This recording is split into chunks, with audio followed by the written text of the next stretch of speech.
I'm Brandon Munro. I'm the CEO of Bannerman Energy. We're an ASX and OTCQX listed company with the Etango uranium project in Namibia. Welcome to London. It's good to have you here. Yeah, it's great to be together, Matt. Slightly jealous of your suntan, but I'll get over it because it's a -1 here. What are you here for? We've had World Nuclear Association working group meetings. Right. Doing what? What's that about? So a variety of different groups. You're well familiar with the fuel report, which we put out every 2 years. So this is the beginning of the next cycle. Right. So the next version of the nuclear fuel report will come out in September next year. As you know, I've had a lot to do with that report, but I'm no longer chairing the working group that... Too busy, Brandon. Too busy. Got a little bit on like that, yeah. And that's where it's all about. So you've taken the party hats and streamers off, because I imagine it's high. What was it?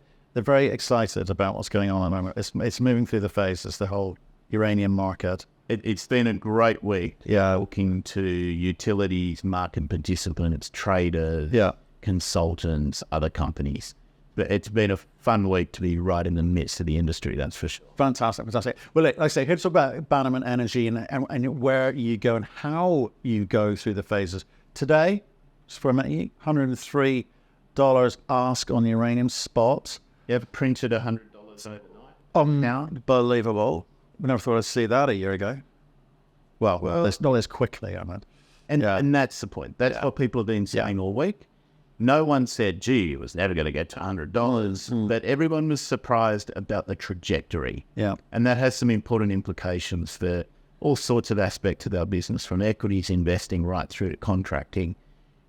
The trajectory's taken everyone by surprise. The absolute number, well, it was always going to get there. Right. Okay. Now, I'm just very conscious that there'll be lots of people watching this who are either not shareholders or have never invested in uranium before, or let alone natural resources. Just remind us what your some of the numbers around your asset, the smaller one, well, and the bigger one if you want. Yeah, so the reference to smaller and bigger for everyone out there. We have an enormous ore body at Etango. So as I said, it's in Namibia, really the premier uranium jurisdiction to develop a big asset in. Namibia does big open pit bulk tonnage mines very well. They've been doing it for 45 years. It's the third largest producer of uranium in the world after Kazakhstan and Canada. And we've got one of those, more than 200 million pounds of a resource.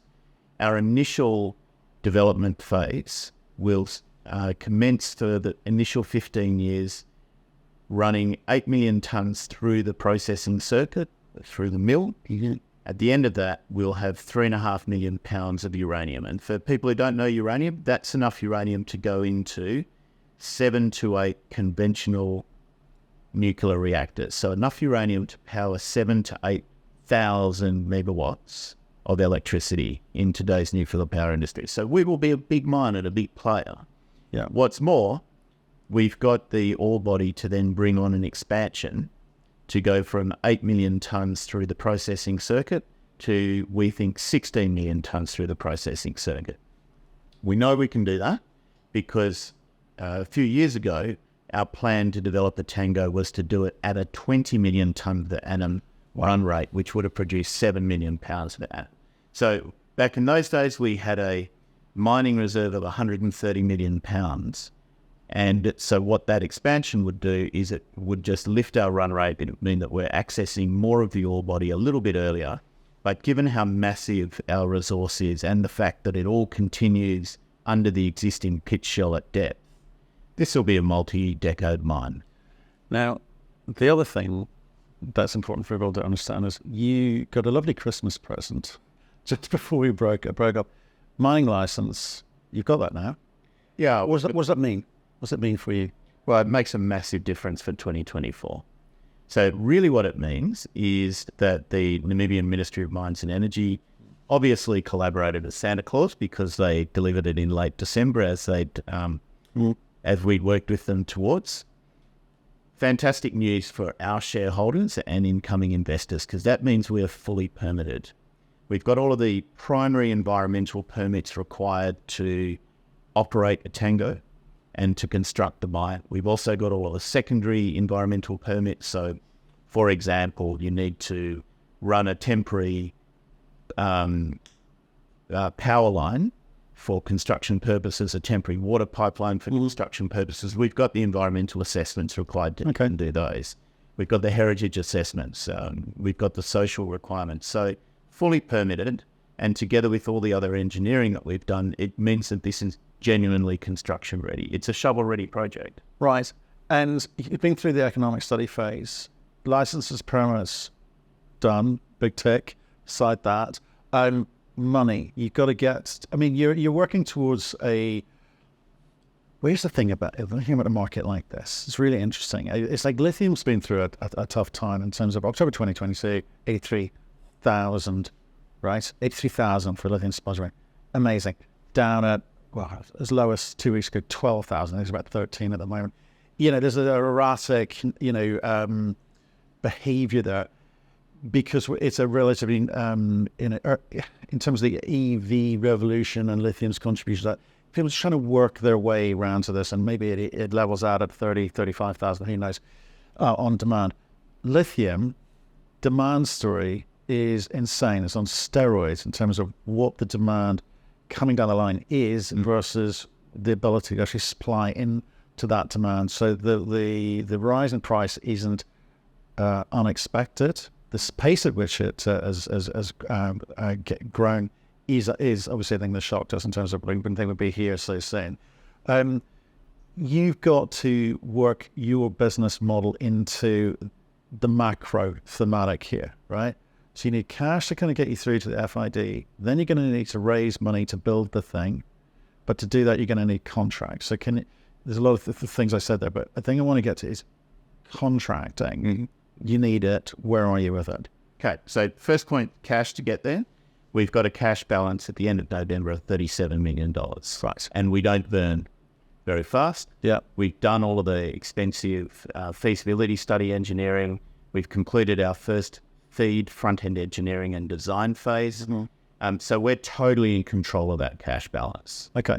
So cash to FID, no problem. We've got enough cash to start with long lead items.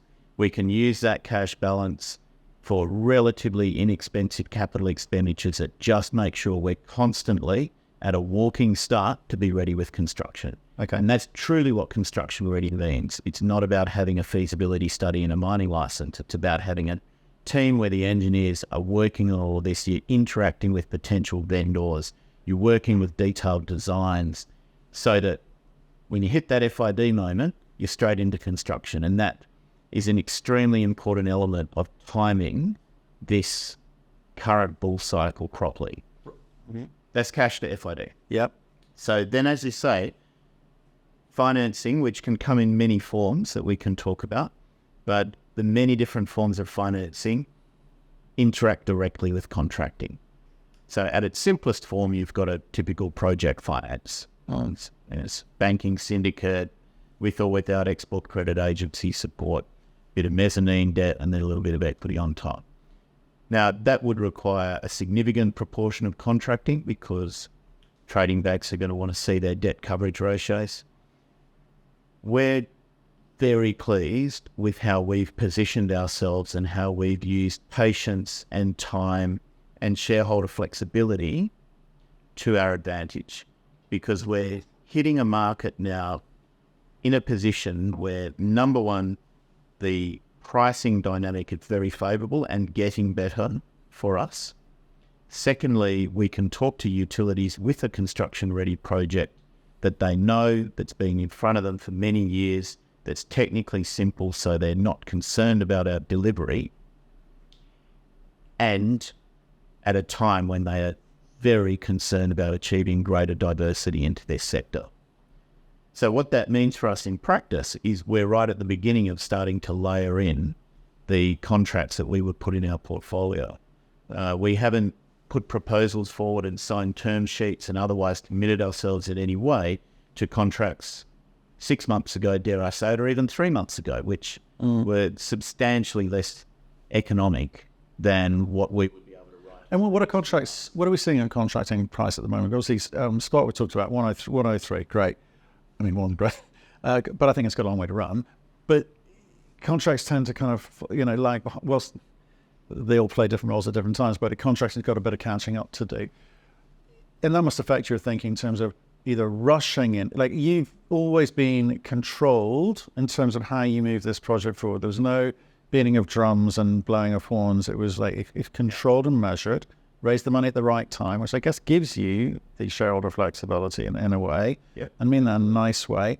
But you don't want to rush into these contracting conversations yet. What is the point where you think, well, actually, it's quite good, it's quite attractive, let's get something going just to show you can? Because that's what I think some companies have been good at. They've gone very, very early, even though they're very, very far away, it seems, from actual production. So where's the moment, where's the inflection point for you where you think, let's get one on in the bag? We've got a couple of things really working for us. Now, first of all, there's some catch-up to be done for the term contracting conditions to start reflecting the reality that we're seeing in the spot market. Great. We don't want to jump at that. However, it does take time to have these discussions and put proposals in front of utilities and understand what their needs are. And we're very fortunate because the major utilities in this sector want diversity. They're talking to us. They're very interested in what role can they play. So to answer your question, they can play a role for us because they can beat the path and they can establish that external validation for us. It would seem that they're going to be quite willing to be flexible on delivery timeframes, on potentially initial size of delivery. So without making any rods for our back, either with cheap pricing, where we've been a bit impatient, for example, or fixed delivery timeframes that push us into financing or push us into construction or production at a time that doesn't work for us. So there is a window to essentially have our cake and eat it. Yeah. Behind that, of course, that's when we would need to build out the bulk of our portfolio. And depending on which of the several financing options we're looking at we would choose would depend on how much of our portfolio we would need to contract now, how much we would be comfortable waiting for the market to mature and prices, potentially going to levels that reflect the real pricing that we saw in the 70s. Yeah, no, so I'm just conscious again, people perhaps wanting to do some math in their heads here. So remind us again of CapEx and where your, effective ASIC is in terms of where you start making money. You're talking about £3.5 million, potentially £7 million. So there's a game to be played there, but just help us with that. So £3.5 million, the capital for that is attractive. There's a couple of benchmarks in our industry. Mm-hmm. One of those benchmarks is for every production pound, you want to try and stay under $100 of upfront capital.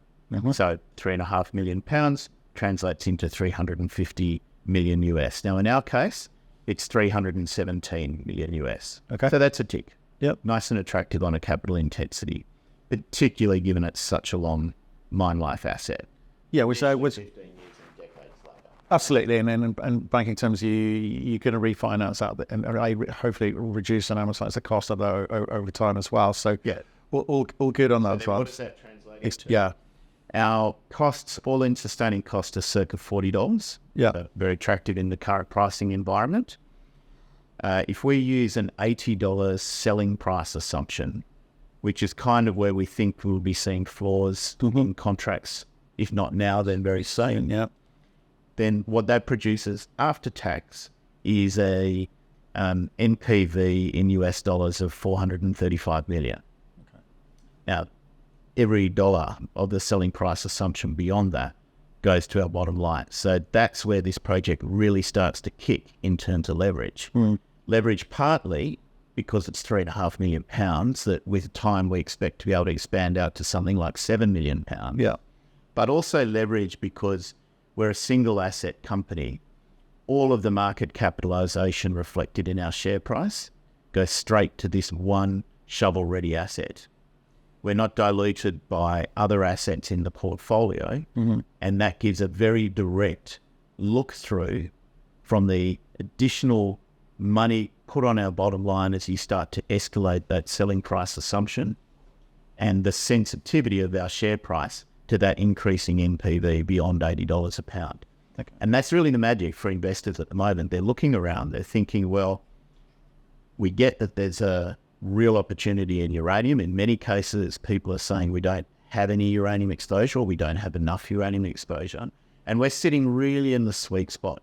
We've got a market capitalisation under £500 million Australian dollars, or for £3.5 million heavily leveraged production profile. So that gives us the blend between being a big enough company that we've got good liquidity, we've got scale for investors, but we're still going to we're going to flex very well to increase in uranium price assumptions. And things could get really interesting from here. They can. So move on to the next part of the understanding of where you're at and, why you win, right? Because that's the name of the game here. Most companies, not just uranium, but most junior miners never get into production, right? It's a truism, unfortunately. There is a game for you to be played in the sense that you'll be one of the kind of first movers in this, right?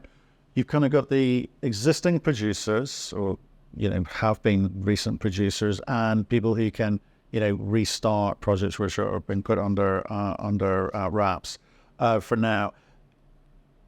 Apart from that, it's a very short list. You look at greenfield shovel-ready projects of scale. Right. Have you got those? You won't need both of those. Yeah. Right? Which is good, because utilities are going, well, where do we go? Well, that's a short list. Bit of competition at that point. A lot of competition at that point. So that's why I'm intrigued by the kind of contracting prices, which sort of in the market more broadly at the moment, perhaps on, the dizzy highs of spot. But you can see that moving quite quickly. But there's a kind of time frame, because others are busy doing stuff, catching up with where you're at, where that move that you've got to make, that first mover advantage in terms of perception and narrative and conversation in the marketplace, in terms of what the utility guys understand about you and are prepared to do with you, for thinking, well, these guys will catch up soon.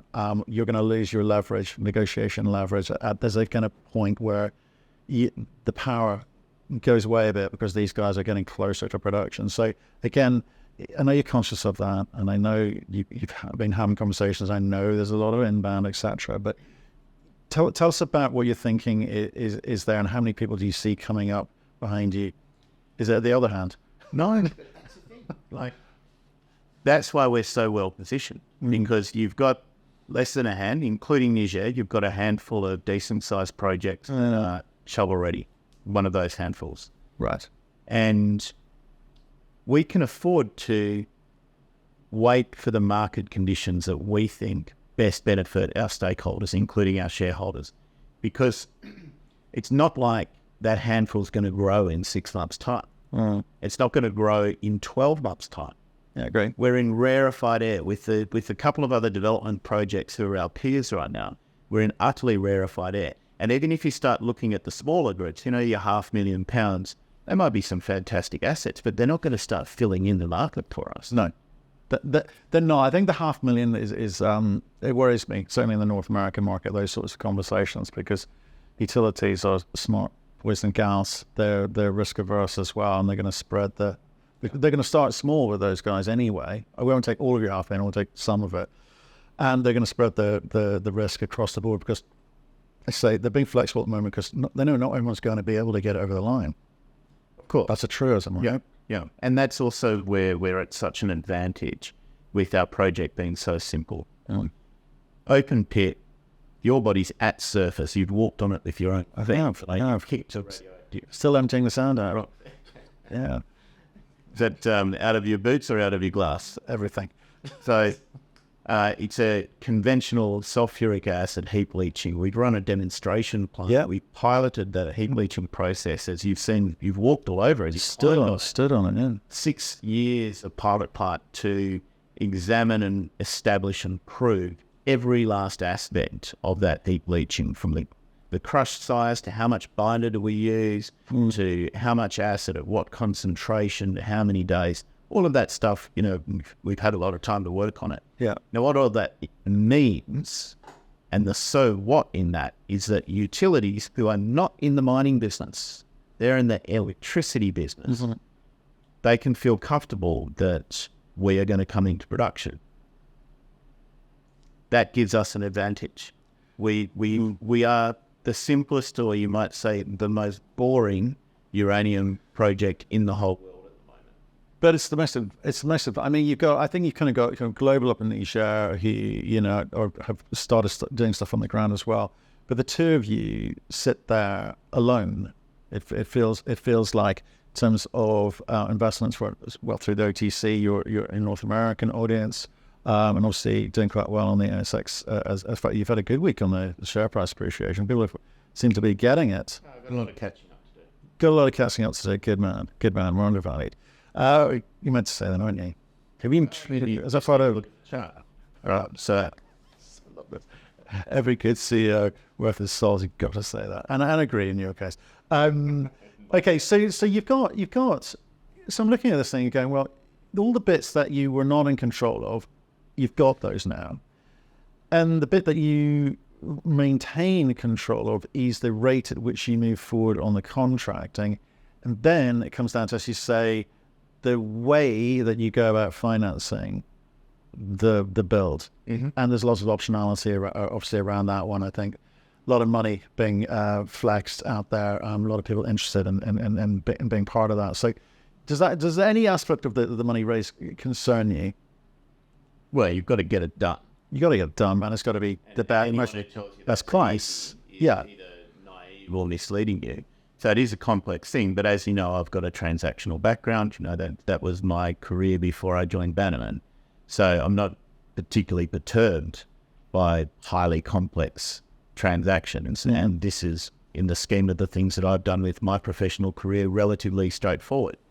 So where we're fortunate is we've got lots of options on the financing. Mm-hmm. We don't have to go down a straightforward project financing, banks 60 or 70%, equity 30 or 40%, and then I'm out into the market issuing a lot of shares. Mm-hmm. That's not the only option on the table at the moment, and the other options are likely to be far more attractive. Number one, we're getting shown a lot of industry money at the moment. Yeah. Industry money far more aligned than a banking syndicate. Yeah. Don't need to tell you that. Yeah. I want partners who are giving me money who want to see the pounds come out of the ground as much as I do, rather than just making sure they get paid into hell with Fees. Consequences are. I used to be worried about the fees that we got. But it means that, number one, there's a better alignment. Yeah. But secondly, they're prepared to be a lot more flexible and creative as to how much of that money they stump up. Yeah. And how much of the money our shareholders, if any, need to stump up. We've invested in this project over more than 15 years, and that starts to become something of an equal contribution to an industry player. Mm. And the magic in this sector is that when you consider the capital cost of the reactors that they've already built. Inconsequential then, isn't it? That's it. Yeah. You talk about that 7 to 8 reactors that our 3.5 million pounds of production can service. Now, even if they were built exceptionally fast and exceptionally cheap in China, you still got $40 billion worth of capital, 40 billion, against a $300 million requirement to build a mine that's going to service those reactors for decades. There's an arbitrage in terms of the size of the customer's capital expectations in their balance sheet and what we need. And it just so happens that the timing in this sector and the combination of a desire for diversity, a genuine anxiety about supply security, and some faltering steps of some of the large producers in this sector have all come together at exactly the right time to give us lots of options. Right. I'm going to wrap it up there because there's no other boxes to tick. You've ticked the boxes on the one outstanding. I hear you on the money side of things. It's into a very positive environment. And we will talk in a few moments in the energy show about the geopolitics of all of this as well, because there's, again, some decisions, some options for you to look at there, especially of what I'm hearing from conversations in Riyadh recently as well. Not just COP, but there's a kind of big conference been going on this week. A lot of money around, sloshing around looking for uranium. So appreciate your time. I'll speak to you in a few minutes. Thanks, Matt. Cheers.